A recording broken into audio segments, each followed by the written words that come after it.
Hello, this is Tierney's Guidance. I am presenting my final presentation for EDUC 532, Technology in Special Education. When this class first began, my idea of assistive technology was computer related or something electronic. Through this class, I learned it is much more than that. The thing that I found very interesting was ease of access offered by Microsoft on Windows. Ease of access allows people with disabilities to operate the computer independently. It does things like magnify, narrate, has an online keyboard, and also speech recognition programming. In order to use ease of access on your computer, you need to first start button and click on control panel. And when your control panel comes up, you see here it says ease of access, so you'll click that. And then you will click on ease of access center. Here in the ease of access center, you can start all of your programs. The first one here is magnifier. You can click on the magnifier, and when it comes up, you can use it as just a individual or a small magnifier that you can control, or you can go to the magnifying glass here, which sometimes is hard to find on your screen, but you can click on it and you can click on view full screen, which will allow your full computer screen to be magnified. So if you go to, let's just go to Internet Explorer, you'll see that the full screen is magnified.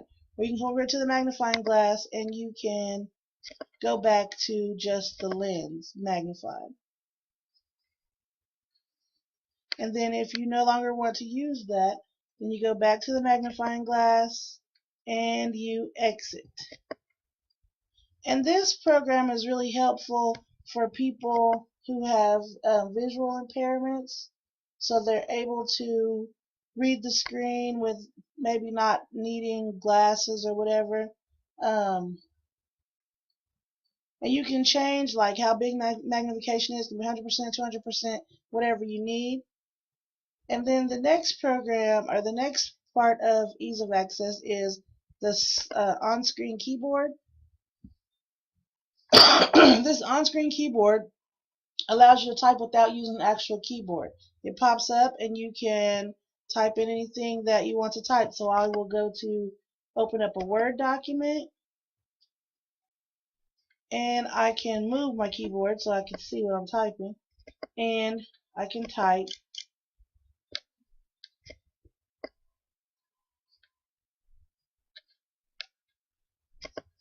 whatever I want to type.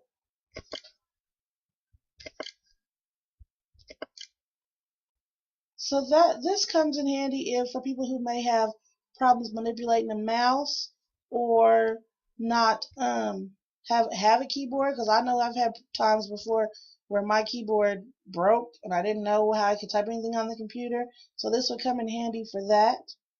And then it has different input options. You can change the way things are input. You have pretty much quite a few of the same options that you have on a regular keyboard. So I'll get out of that. And then one that I really like is the speech recognition tool. And to get to that, you go to right back to your control panel, ease of access, and you click on start speech recognition. And it comes up this little box here, and there's a whole tutorial that I went through showing me how to use it. You can use voice commands to open it up or to start it, or you can click on the microphone. I choose to click on the microphone because I couldn't get the voice commands to respond to opening. But when it's open, you can say, let's see, I'll say open Internet Explorer. Cancel. If it doesn't understand what you're saying, it's going to say, what was that? And you just have to repeat. But if you go through the tutorial, the computer kind of learns your voice, and so it makes it easier for the computer to understand your commands. So I'll turn it on again, and I'm going to say Open Internet Explorer.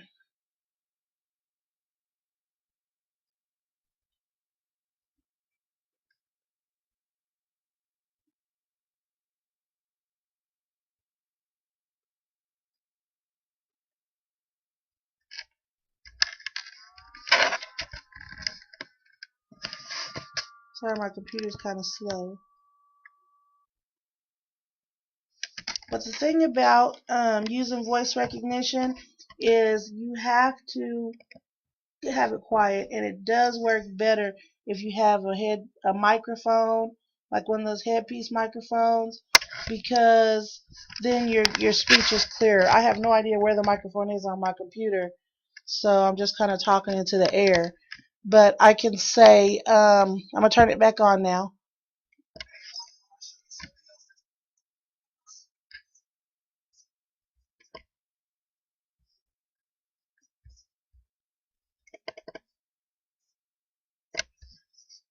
Sorry, I have stuff just popping up. Close that.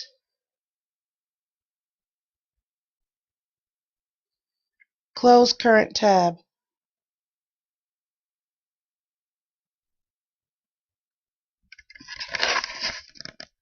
Stop listening. So, as you see, it listens to my commands when I tell it to open a window, close a window, to listen, to stop listening. Also, you can go to a Word document and you can give it commands of, or tell it what to type for you, which is really cool. And this is good for people, first of all, who have trouble, seeing and can't type. Then you can speak into the computer what you want it to do. So I'm going to turn it back on. I'm just going to have it type a sentence.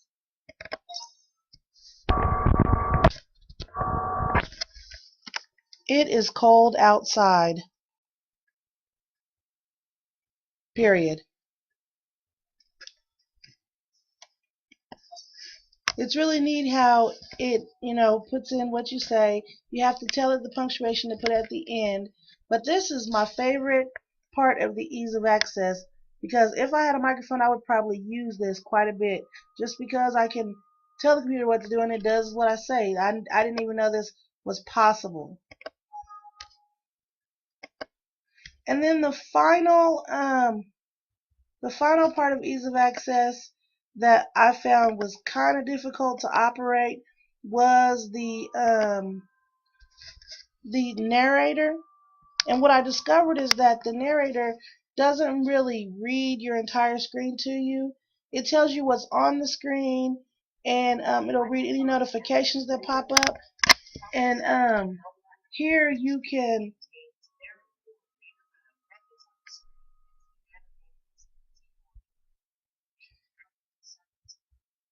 in this box here, you can check what you wanted to read.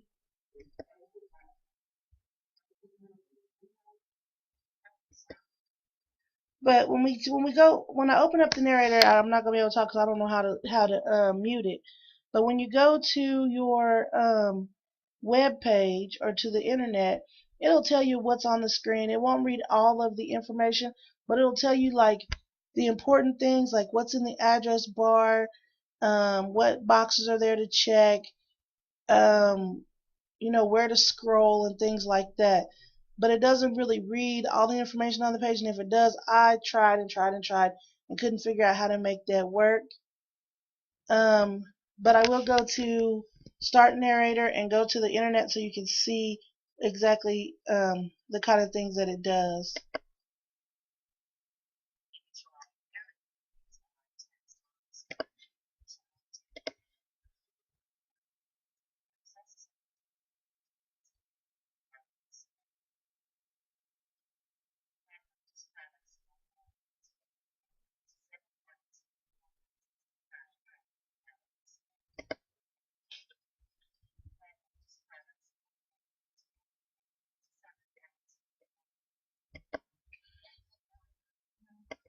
So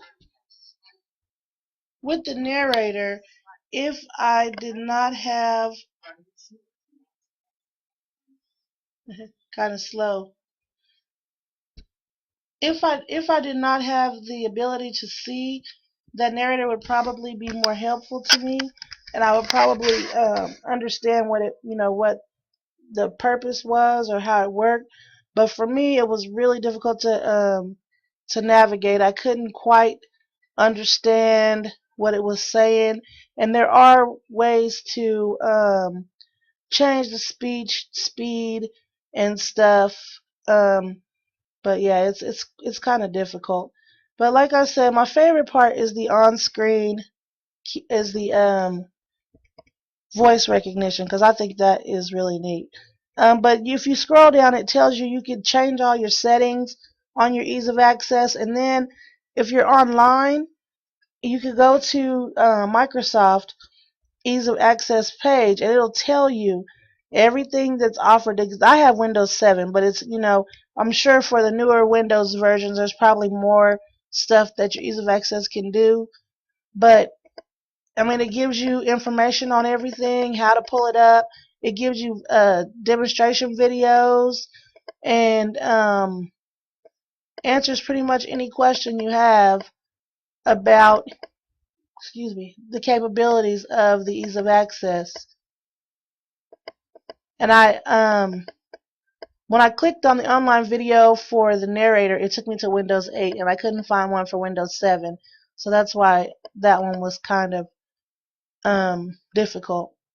But then also, you have the personalization you can do on your computer. There's so many different things that, being people that use the computer daily, we don't know all the ins and outs because, we have the ability to see, to use our fingers and our limbs and speak, so we don't really think of those that can't, and how, important it is that they're able to be connected like we are. So with the ease of access, it allows them, people with disabilities, to surf the net and use the social networks and all that kind of stuff.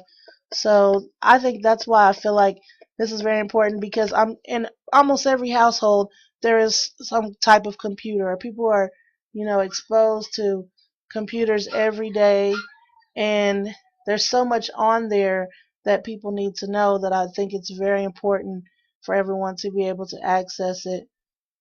Um, I guess that's all I have to say. If you get a chance, you should check out the ease of access on your computer, because it will really show you some interesting things. And try that voice recognition, because it's fun, and they give you a whole list of commands you can use and different things you can do. The tutorial took me about 30 minutes or so to go through and learn how to do everything, but it was worth it. And I think that's something that I probably will use, and definitely show to some students, that can't type but can talk very well. So thank you for listening. Bye bye.